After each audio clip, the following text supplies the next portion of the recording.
আসসালামু আলাইকুম, সবাই কেমন আছেন? নিশ্চয় অনেক অনেক ভালো আছেন। সো আজকে দেখাবো অসাধারণ একটা স্প্রিং রোল রেসিপি।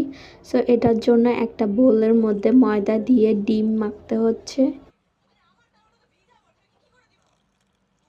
সো এর স্ট্রাকচারটা অনেক ভালো হয় আর অনেক টেস্টি হয় ডিম দেওয়ার কারণে। রোল বানানোর জন্য স্ট্রাকচার বানানো হচ্ছে অ্যান্ড হালকা হালকা পানি দিয়ে অ্যাড করতে হবে যাতে করে এটা বেশি পাতলা না হয়ে যায়। ভালো করে মিক্স করতে হবে যাতে করে কোনো বাবলস না থাকে। এটা অনেক ঘন হয় নাই, অনেক পাতলা হয় নাই। সো এটা রেডি অলমোস্ট। অ্যান্ড এটা দিয়ে র্যাপিং শিটটা তৈরি করলে রোলটা খেতে অনেক মুচমুচে মজাদার হয়। সো অফ ক্যামেরায় এগুলা বানিয়ে নেওয়া হয়েছে অ্যান্ড অনেক সুন্দর লাগতেছে দেখ। অ্যান্ড অন্য সাইডে হচ্ছে ডিম চপের জন্য মশলাগুলো ভালো করে কষিয়ে এর সাথে অ্যাড করা হচ্ছে। সো মশলার সাথে আলুগুলা ভালো করে মিক্স করতে হবে যাতে করে কোনো মশলা দলা পাকিয়ে না থাকে, কেন আলুর ম্যাশগুলার সাথে মশলাগুলো ভালো করে মিক্স হয়। সো এই কাজটা কিন্তু আলতো হাতে অনেক ধৈর্য সহকারে করতে হবে এন্ড বারবার নেড়ে দিতে হবে যাতে করে মশলাগুলো চারপাশ লেগে যায় আলুর গায়ে।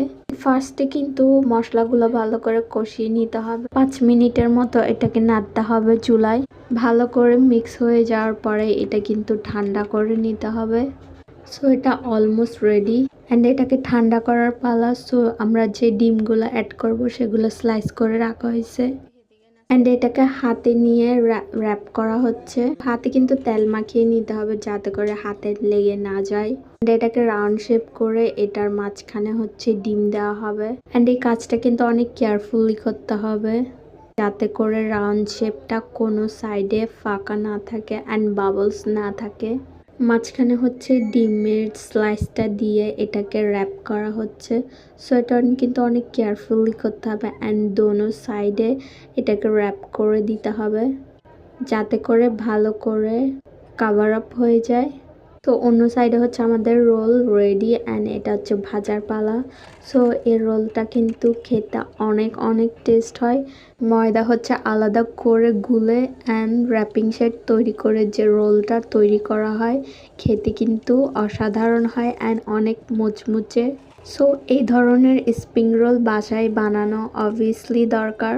এটা হচ্ছে মাহে রমজান, রমজান মাস মানে হচ্ছে বরকতের মাস। সো বিভিন্ন ধরনের নাস্তা বানিয়ে বাসায় ইফতারের আগে খাওয়ার মজাই আলাদা। এই পর্যন্ত, আল্লাহ হাফিজ, আসসালামু আলাইকুম।